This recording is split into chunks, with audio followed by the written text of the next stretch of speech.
जोधपुर गौ संरक्षण और गौ संवर्धन पर राष्ट्रीय कार्यशाला का आयोजन किया जा रहा है। फर्स्ट इंडिया की ओर से इस कार्यशाला का आयोजन बाड़मेर और जैसलमेर के सीमावर्ती इलाकों में आरएसएस के साथ काम किया। फेलोशिप समिति के अध्यक्ष अखिल भारतीय खेल परिषद के सदस्य बने। वित्त संबंधी स्थायी समिति के सदस्य के रूप में भी काम किया। बीजेपी किसान मोर्चा के महासचिव बनने तक अपने नेतृत्व कौशल का लोहा मनवाया। गजेंद्र सिंह शेखावत को अपने वक्तृत्व कौशल के लिए जाना जाता है। अपने क्षेत्र में गज्जू बना के नाम से चर्चित है। गजेंद्र सिंह शेखावत पहली बार 2014 में जोधपुर से सांसद चुने गए। सितंबर 2017 में कृषि और किसान कल्याण राज्य मंत्री बने।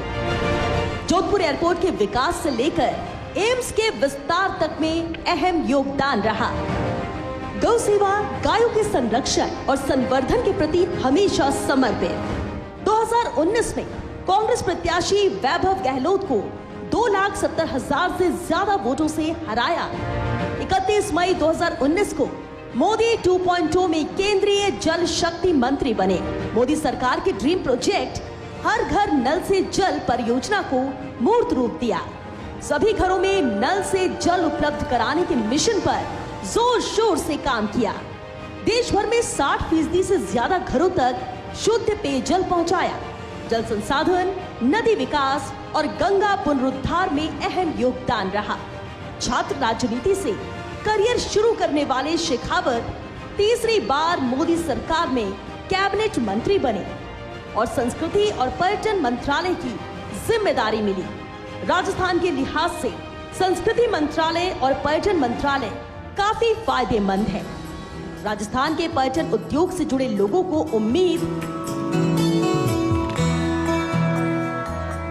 आपके नेतृत्व में राज्य के पर्यटन के विकास में लगेंगे पंख।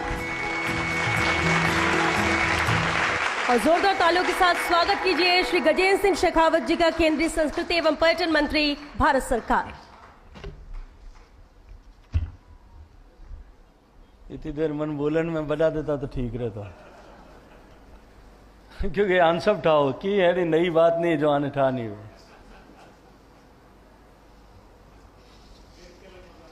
गौ सेवा के संकल्प को लेकर के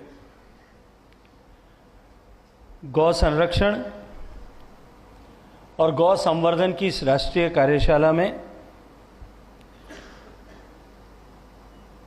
भगवान का वेश धारण करके सनातन संस्कृति की प्रवाह को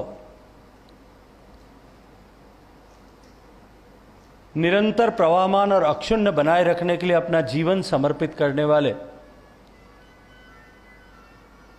भारत की महान संत परंपरा के प्रतिनिधि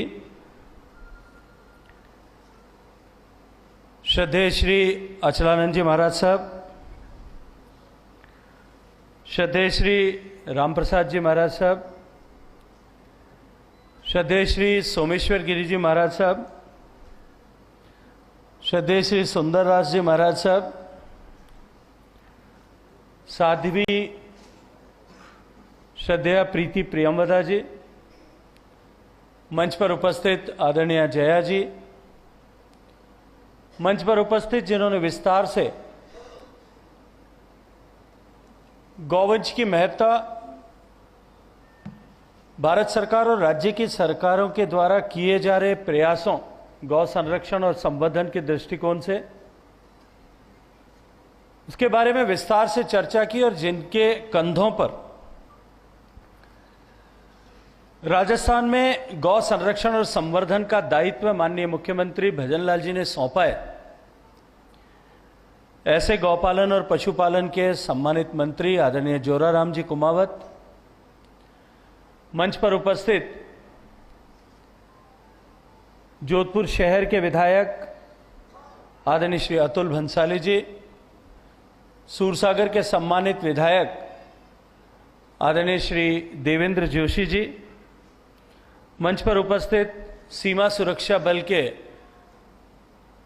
जोधपुर फ्रंटियर के महानिरीक्षक आदरणीय श्री एमएल गर्ग साहब, मंच पर उपस्थित सीईओ फर्स्ट इंडिया आदरणीय श्री पवन अरोड़ा जी इस सभागार में गौ सेवा के संकल्प को जीवन में धारण करके गौ माता की सेवा किसी न किसी रूप में करने वाले आप सब स्नेही गौ भक्त स्वजन, संगीत के साधक और पत्रकार मित्रों, मैं हृदयपूर्वक अभिनंदन करता हूं, धन्यवाद करता हूं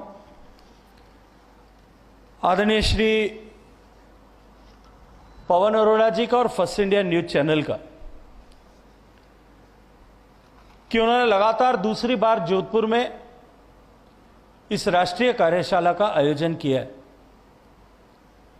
जोधपुर नैसर्गिक रूप से इस कार्यक्रम को जोधपुर में किए जाने की अधिकारी, क्योंकि जोधपुर की धरती, मैं नहीं जानता पवन जी ने जब तय किया तब इनके मन में क्या प्रेरणा रही होगी, लेकिन जोधपुर की धरती राजस्थान की सांस्कृतिक राजधानी और गौ पालन, गौवंश का संरक्षण और संवर्धन इस मारवाड़ की सांस्कृतिक परंपराओं का एक अहम हिस्सा रहा है। भारत में जो देता है उसको देवता मानना इस संस्कृति का हिस्सा बनाया गया था। मैंने पहले भी एक दिन पवन जी को कहा था कि जो कुछ भी हमें कुछ देता है उसको देव के रूप में पूजने की परंपरा हमारे ऋषियों मनीषियों ने, हमारे पूर्वजों ने कायम की थी। मां हमें जीवन देती है, पिता हमें जीवन भर देते हैं, भरण पोषण करते हैं, उनको देव के रूप में पूजने का विधान हमारे यहां किया गया। धरती माता जीवन जन्म से लेकर के मृत्यु तक हमें आश्रय देती है, उसे भी देव के देवी के रूप में पूजने का विधान किया गया। नदियां, सदा नीरा नदियां हमें जल प्रदान करती है, उन्हें देव के रूप में, देवी के रूप में पूजने का विधान किया गया। वृक्ष फल देते हैं, पर्वत औषधि देते हैं, हर वो घटक जो कुछ देता है उसे देव के रूप में पूजने का विधान किया गया। पीपल का वृक्ष, आज वैज्ञानिक इस बात को मानते हैं कि वो सर्वाधिक देने वाला है, क्योंकि वो 24 घंटे ऑक्सीजन देने वाला एकमात्र वृक्ष है। उसे भी देव के रूप में पूजने का विधान किया गया। और जिस किसी को भी हमने देव के रूप में पूजने का विधान किया, उसके संरक्षण के संकल्प के रूप में उसके माध्यम से या उसे रक्षा सूत्र बांधने का विधान किया। देवी जो है हमें गुरु ज्ञान देता है, इसलिए गुरु को भी देव के रूप में मानने का विधान किया। और विभिन्न अवसरों पर गुरु के साथ में उसके हाथ से या उसके हाथ पर रक्षा सूत्र बांधने की परंपरा हमारे यहां कायम हुई। भौगोलिक रूप से विस्तार के चलते हुए जिनको रक्षा सूत्र बांधा नहीं जा सकता, उनकी परिक्रमा का विधान इस देश में किया गया कि हम परिक्रमा के माध्यम से उनके साथ में अपने इस संबंध को और अधिक परिपक्वता प्रदान करें। नदियों की परिक्रमा, पर्वतों की परिक्रमा, वृक्षों की और वनखंडों की परंपरा इसी सोच के माध्यम से परिपक्व इस देश की संस्कृति में हुई। और इसी क्रम में, क्योंकि गौ माता हमें दुग्ध प्रदान करती है और इसके अतिरिक्त पंचगव्य से हमारी पूरी व्यवस्था चलती थी, इसके कारण से गौ माता को इस ऊंचाई का दर्जा हमारी सनातन संस्कृति में हमारे ऋषियों मनीषियों ने दिया था।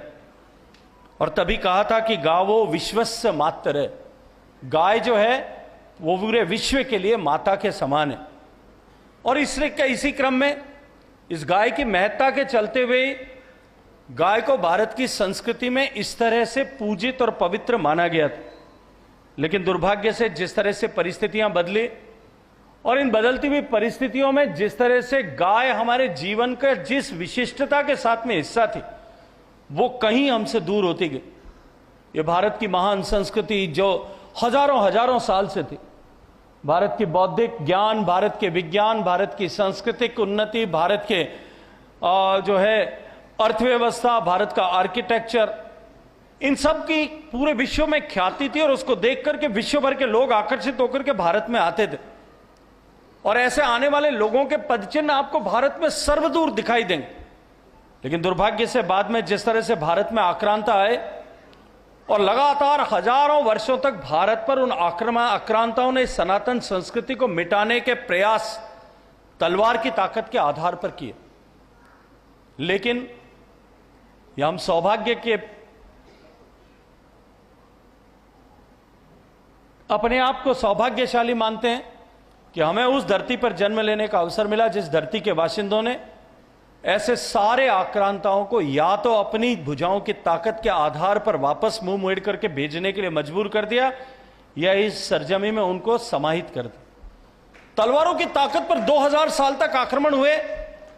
वो आक्रमण भारत की सनातन संस्कृति और सांस्कृतिक परंपरा और संस्कृति के मानबिंदुओं का उतना नुकसान नहीं कर सके जितना 150-200 साल के कालखंड में जब अंग्रेज इस देश में आया। आदरणीय साध्वी प्रीति प्रियमदा जी अभी हमें अंग्रेजों के शासनकाल में जिस तरह से षड्यंत्र हुए, जिस तरह की व्यवस्थाएं हुई बदली, उनके बारे में चर्चा कर रही। लेकिन मैं उससे आगे बढ़कर के कहता कि अंग्रेज के शासनकाल में भी उस 150-200 साल में भारत की संस्कृति और सांस्कृतिक मानबिंदुओं का जितना क्षरण और नुकसान नहीं हुआ, उससे ज्यादा नुकसान आजादी के बाद के 50-60 साल में हुआ। और उस 50-60 साल में जिस तरह से इस देश के सारे सनातन के संस्कृति के मानबिंदुओं को मिटाने या घटाने की, उनको कमतर करने के प्रयास हुए, उन प्रयासों के चलते हुए आज जिन विषयों की चिंता हम कर रहे हैं, उन सारे विषयों की चिंता करने की आवश्यकता हमको पड़ रही। चाहे वो गौवंश होगी, चाहे वो हमारी नदियां होंगी, चाहे वो हमारे सांस्कृतिक मूल्य होंगे, या और जितने भी विषयों के बारे में हम चिंतन कर सकते। सन 60-70 के दशक तक जब ये ग्रीन रिवॉल्यूशन के नाम पर ये इनपुट बेस्ड एग्रीकल्चर भारत में लाया गया था, तब तक भारत के गौवंश की महत्ता कम नहीं हुई थी। लेकिन दुर्भाग्य देखिए कि भारत के गौवंश को एक तरफ तो इनपुट बेस्ड एग्रीकल्चर लाने के कारण से जो हमारी कृषि का व्यवस्था का सारा संतुलन बिगड़ा, और दूसरी तरफ गौ संवर्धन के नाम पर अभी आदरणीय जोराराम जी जिस विषय की विस्तार से चर्चा कर रहे थे, गौ संवर्धन के नाम पे आर्टिफिशियल इंसेमिनेशन के जितने प्रयास हुए, वो प्रयास भारत की इस महान संस्कृति को मिटाने के एक षड्यंत्र का हिस्सा था। दूध बढ़ाने के नाम पर जिस तरह से भारत के गौवंश को, देशी गौवंश को आर्टिफिशियल इंसेमिनेशन करके जर्सी हॉलिस्टीन का जो है सीमेन वहां से ला करके उसको हमने आर्टिफिशियली इंसेमिनेट किया, हमने अपने सारे गौवंश को उसके चलते हुए नष्ट कर दिया। एक तरफ भारत में हमने विदेश से ला करके जर्सी हॉलिस्टीन के माध्यम से अपने गौवंश का नुकसान किया, वहीं दूसरी तरफ आप उदाहरण देखिए, मैं अभी मंच पर बैठे हुए दिखा रहा था, ब्राजील में भारत से लगभग 105 साल पहले महाराजा कृष्णदेव राय जी के समय में ब्राजील, क्योंकि पोर्टुगीज की पुर्तगालियों का उपनिवेश था और भारत का भी गोवा, दमन दीव ये हिस्सा पुर्तगालियों का उपनिवेश था। उस समय कोई पुर्तगाली जहाज लेकर के भारत में आए थे, उस जहाज को उन्होंने अलंग में भावनगर में रखा था। वापस जाते वक्त उन्होंने महाराजा जी से निवेदन किया और महाराजा कृष्णदेव राय से वो लेकर के 100 गाय और 5 नंदी ब्राजील में लेकर के गए थे। मुझे कई बार वहां जाने का अवसर मिला है। अभी मैं जब रिसेंटली 2 महीने पहले वहां गया था, आज ब्राजील में 55 लाख से ज्यादा शुद्ध गिर की गौवंश वहां पर है। और केवल इतना ही नहीं, हमारे मंच में ये मिथक फैलाया गया, ये भ्रांति फैलाई गई कि हम जर्सी हॉलिस्टीन को, जैसा अभी जोराराम जी कह रहे थे कि हम देशी गाय के अब सीमेन को ब्राजील से ला करके यहां दे रहे हैं। दुर्भाग्य देखिए कि हमने जिस गौवंश को, हमारे गौवंश का दुग्ध उत्पादन बढ़ाने की यहां कोशिश की थी, हमारे गौवंश का संवर्धन करके ब्राजील ने आज वो मुकाम हासिल किया है कि हमारे यहां हम सामान्यतया ये मानते हैं, जोराराम जी मेरी बात को तायद करेंगे, एक मिल्किंग साइकिल में जब एक बछड़ा जब पैदा होता है, बछड़ी पैदा होती है, गाय जब बच्चा है बच्ची देती है, तब से लेकर के दूसरे बच्चे के जन्म से पहले जब गाय दूध देना बंद करती है, लगभग 300 दिन का साइकिल ये होता है। इस 300 दिन के साइकिल में हमारे यहाँ पशुपालन विभाग ये मानता है कि 6 लीटर रोज यानी 1800 लीटर दूध यदि वो एक मिल्किंग साइकिल में देती है तो उस गाय को हम बहुत अच्छा गाय मानते। अगर वो 2400 लीटर तक चली जाए तो हम उसको श्रेष्ठतम पशुधन मान के कि उस गिनती में काउंट करते हैं। ब्राजील में मैं जब गया अभी रिसेंटली, मेरे एक मित्र हैं जिनका गौशाला है, या गौशाला कहना, डेयरी फार्म कहना चाहिए, जो भी है, उस गौशाला में 100% गिर गाय उनके पास में, लगभग 10,000 गायें, और उनका एक मिल्किंग साइकिल का एवरेज जो है वो 16,000 लीटर है। जो है वो उससे कम देने वाली गाय दूध वाली उनके पास में नहीं। 16,000 लीटर, जो हम 1600-1800 लीटर को श्रेष्ठ मानते हैं, 10 गुना दूध देने वाली गायें उनके पास में। एक दिन में गिर गाय, जिसने अभी वहां विश्व रिकॉर्ड 2024 में बनाया। जब मैं 2004-5 में बात करता था तब मैं कहता था कि उस समय 62 लीटर दूध देने वाली गाय है। अभी जब मैं 2025 में गया और वहां मैंने उस गौशाला में जाकर के, उस डेयरी में जाकर के बात की, तो उन्होंने कहा मैं आपको दिखा करके लाता हूं, एक दिन में 102 लीटर दूध देने वाली गिर वंश की गाय उनके पास में। हम गायों की कीमत की बात करते, अभी आज जो है हम ये बात चिंता करते हैं कि हमारा गौवंश सड़क पर है, हमारा गौवंश सड़क पर खराब हो रहा है, उसको कोई संभालने वाला नहीं है, दुर्दशा हो रही। वो दुर्दशा इसलिए हो रही है कि हमने अपने गौवंश को खराब किया। जोराराम जी, थारपारकर नस्ल हमारे यहाँ की नस्ल है, और थारपारकर नस्ल की शुद्ध 100% की गाय जिसने दूध देना बंद कर दिया और थन खराब हो गया। अभी सूरतगढ़ डेयरी फार्म ने उनका ऑक्शन किया है, क्योंकि वो अभी 2-3 बच्चे दे सकती है। केवल उसके लिए जो लोग खरीदते हैं वो 1.5 से 2 लाख रुपए उसकी कीमत पे करते हैं। अभी मैं पवन जी को दिखा रहा था कि अभी भारत की वंश, एक और वंश ओंगोल जो है, नेल्लोरी गाय हमारी जो साउथ इंडिया से आती है, नेल्लोरी गाय जो है, उस गाय का नाम है वियाटिना 19। 2019 में पैदा हुई ब्राजील में। अभी 2025 के मिल्किंग शो में उस गाय का नीलामी हुई, और उसकी नीलामी हुई 43.8 मिलियन US$ में, मतलब 40 करोड़ रुपए में एक गाय बिकी। आप कल्पना करके देखिए कि हम अपने गौवंश को, जिसका हमने सार संभाल नहीं की, ये कौन से षड्यंत्र का हिस्सा था। आज हमको इस पर विचार करने की आवश्यकता है, चिंतन करने की आवश्यकता है। मैं जिम्मेदारी से कहता हूं, आप में से बहुत सारे लोग गौशालाएं चलाने वाले होंगे। केवल गौशालाएं चला करके हम इस देश का गौवंश नहीं बचा पाएंगे। ये जो आप करुणा के चलते हुए, दया के चलते हुए काम कर रहे हैं, गाय दया का पात्र नहीं हो सकती, गाय करुणा का पात्र नहीं हो सकती। अगर हम दया और करुणा के भाव से गौवंश को संभालने की कोशिश करेंगे, हम कभी सफल नहीं होंगे। हमको इसको आर्थिक रूप से कैसे उपयोगी हो सकता है, उस पर काम करना पड़ेगा। मैं अभिनंदन करना चाहता हूं राजस्थान सरकार की इस अप्रोच का, कि उन्होंने दुनिया के दूसरे देशों से, ब्राजील और सबसे सेक्सॉर्टेड सीमन मंगा कर, कि हमारी प्रोडक्टिविटी किस तरह से बनी रहे, इस पर काम करना प्रारंभ किया। और इसके साथ साथ में अभी जब पवन जी चर्चा कर रहे थे तब इन्होंने ऑर्गेनिक एग्रीकल्चर की बात की। मैं आपको जिम्मेदारी से इस मंच पर खड़े होकर के कहता हूं कि ऑर्गेनिक एग्रीकल्चर उतना ही बड़ा धोखा है जितना बड़ा धोखा ये इनपुट बेस्ड एग्रीकल्चर था। माननीय प्रधानमंत्री जी ने उससे आगे बढ़कर के बात की है, क्योंकि ऑर्गेनिक के नाम पर जितनी दुकानदारी इस देश में चालू हुई है, वो दुकानदारी आने वाले समय में हमको और बड़ा नुकसान पहुंचाने वाली है। हम जीरो बजट एग्रीकल्चर, प्राकृतिक खेती की बात करें, एक गाय जिसके घर में है, उस एक गाय से 25 एकड़ जमीन पर खेती की जा सकती है। उसको एक जो है रुपया भी खाद पर निवेश करने की आवश्यकता नहीं। और माननीय प्रधानमंत्री जी के नेतृत्व में सुभाष पालेकर जी द्वारा बनाई गई इस टेक्नोलॉजी को पूरे देश में डिसेमिनेट करने के लिए सरकार काम कर रही है। आप गाय का कि अभी आदरणीय जोराराम जी पूरे गर्व के साथ में कह रहे थे कि हमारा राजस्थान जो है दुनिया में, देश में दूसरा सबसे बड़ा दूध का उत्पादन करने वाला प्रदेश बना है। आज एक बात को अब चिंतन करने की आवश्यकता कि देश में कुल मिलाकर के जो खाद्यान्न पैदा होता है, गेहूं, चावल, मक्का और उसके अलावा जितने तरह के मोटे अनाज है, जिसमें हमारे राजस्थान में पैदा होने वाला बाजरा भी है, कोदो, कुटकी, कंगनी, जितने तरह का मिलेट्स पैदा होते हैं, उन सबको अगर मैं जोड़ दूं तो भी लगभग 340 मिलियन मीट्रिक टन जो है अनाज कुल मिलाकर के इस देश में पैदा होता है। और इस देश में कुल मिलाकर के फॉर्मल और इनफॉर्मल सेक्टर में, दोनों में अगर जोड़ दिया जाए तो 340 मिलियन मीट्रिक टन दूध पैदा होता है। आज दूध क्या मोनेटाइजेशन करिए, फॉर्मल दूध का जो फॉर्मल चैनल में जो दूध आता है लगभग 240 मिलियन मीट्रिक टन, उसकी कुल कीमत और देश के कुल पूरे खाद्यान्न की कीमत जो भारत सरकार खरीदती है उसके सहित, गेहूं और चावल जो भारत सरकार प्रोक्योर करती है उसके सहित, उसको कुल कीमत को जोड़ दिया जाए तो भी दूध की मोनेटाइजेशन वैल्यू जो है वो ज्यादा है। अब सरकार, जोराराम जी राज्य सरकार के प्रतिनिधि के रूप में यहां बैठे, सरकारें किसान को, किसान के खेती अन्न उपजाने के नाम पर कितना सब्सिडी देती। हम बिजली में सब्सिडी देते हैं, हम खाद में सब्सिडी देते हैं, हम पेस्टिसाइड्स में सब्सिडी देते हैं, और उसके बाद में खरीद में एमएसपी देते हैं, उसके बाद में भंडारण में एमएसपी जो है उसको सुविधा प्रदान करते हैं। इन सब के बावजूद भी जो मोनेटाइजेशन वैल्यू जो मिलती है उसके विरुद्ध केवल पशु को जो है गौपालकों को, पशुपालकों को किसी भी तरह का इंसेंटिव नहीं मिलते हुए भी आज जो है वो उनका मोनेटाइजेशन, अर्थव्यवस्था में योगदान उनका उतना ही बड़ा है।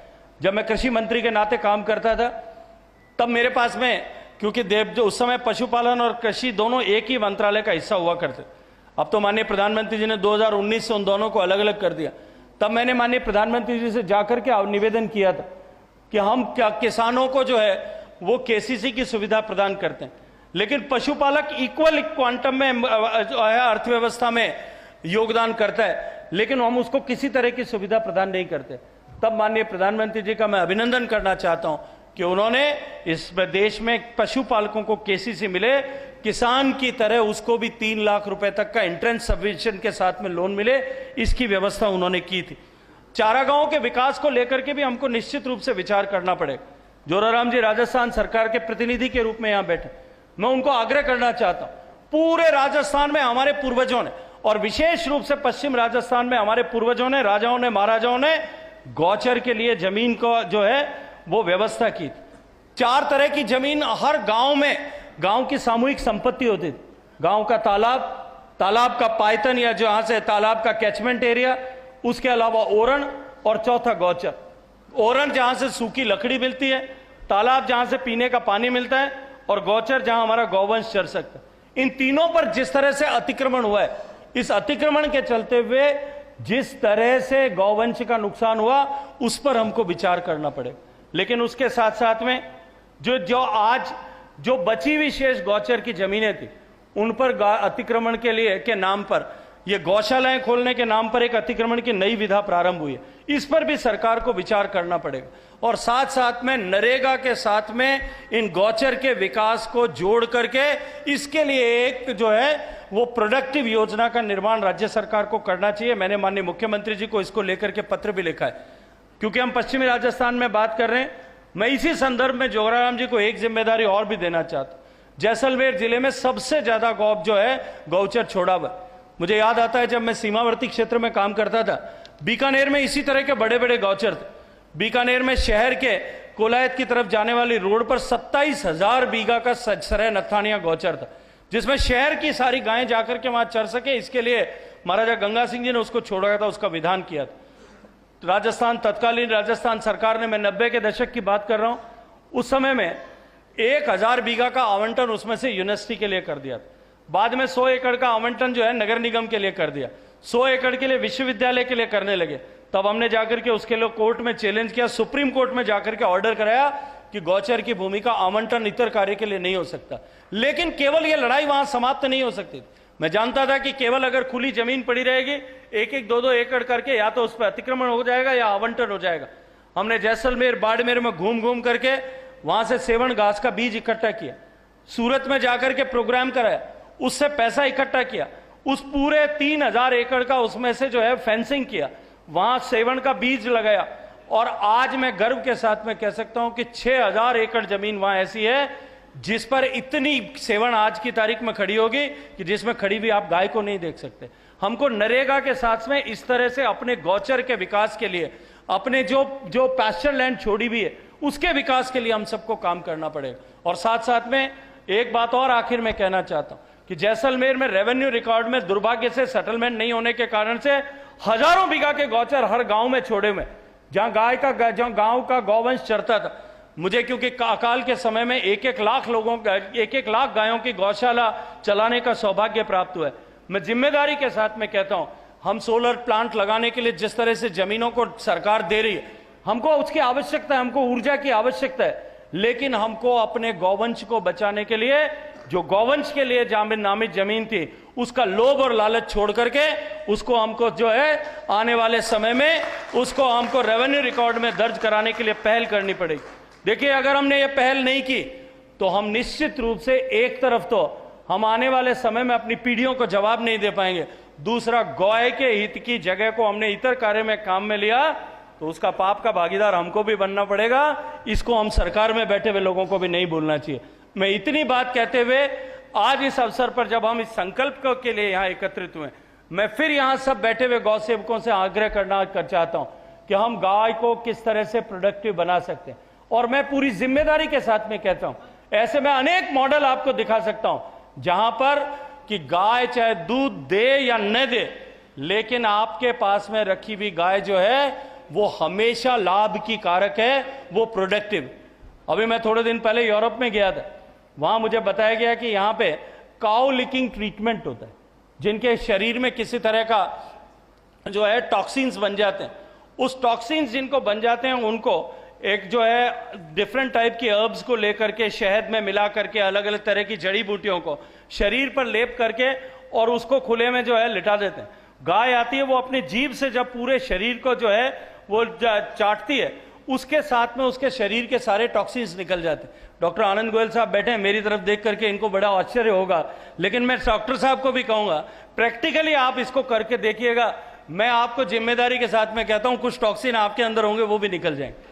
लेकिन इस सब विषय को, क्योंकि ऐसा विषय है जिस पर घंटों चर्चा की जा सकती है, लेकिन आखिर में मैं इतना अवश्य कहना चाहता हूं कि हमको गाय को अपनी अर्थव्यवस्था के साथ में जोड़ना पड़ेगा। आदरणीय जोराराम जी ने अभी बताया कि जो बैल से खेती करेगा उसको हम 30,000 रुपये देंगे, लेकिन खेती में जब बैल से खेती करते हैं ना जोराराम जी, तब उसके हल के पीछे पैदल पैदल चलना पड़ता है। 5 बीघा जमीन में 5 बार हल लेर फिरे नहीं, अठिने उठिने जना हांज बढ़े जितने 20 किलोमीटर पैदल चलना पड़े, आज मजदूर नहीं मिलता। ये योजना इस तरह से सक्सेसफुल नहीं हो सकती। हमको इसको गाय बेस, जो बैल बेस मैकेनाइजेशन कैसे कर सकते हैं, इस पर कुछ IIT के लोगों को टास्क देकर के काम देंगे, तब जाकर के हम उसको सक्सेसफुल कर पाएंगे। आपको बहुत सारी शुभकामनाएं देते हुए दूसरी बार फिर आपने जोधपुर का पवन जी चयन किया, उसके लिए आप सबको बहुत सारा धन्यवाद करते हुए, पूरी फर्स्ट इंडिया टीम को धन्यवाद करते हुए, हम हमेशा चर्चा करते हैं सर्वे भवन्तु सुखिनः सर्वे सन्तु निरामया। इसकी अगली पंक्ति शायद राम प्रसाद जी महाराज बैठे हैं, जब ये श्लोक पूरा होता है तब ये होता है कि सर्वे भवन्तु सुखिनः सर्वे सन्तु निरामया गावो मैत्रेया पृथिव्याम सन्तु देवी नाम स्नेह संपदा। तो ये तब होता है, पूरा जब होता है जब गाय, जब सब सुखी होंगे, सब संपन्न होंगे, सब स्वस्थ होंगे, और गाय जो है वो सौहार्द पूर्वक जिस धरती पर फलती फूलती रहे, ये आशीर्वाद राम प्रसाद जी महाराज हमेशा देते हैं। इस आशीर्वाद की कामना के साथ ये हमारा जो प्रयास है, ये केवल एक दिन की वर्कशॉप तक सीमित न रहे। गाय का संरक्षण और संवर्धन हम सब लोगों का जीवन का संकल्प बने, इस अपेक्षा भाव के साथ में आप सबका हृदयपूर्वक धन्यवाद। भारत माता की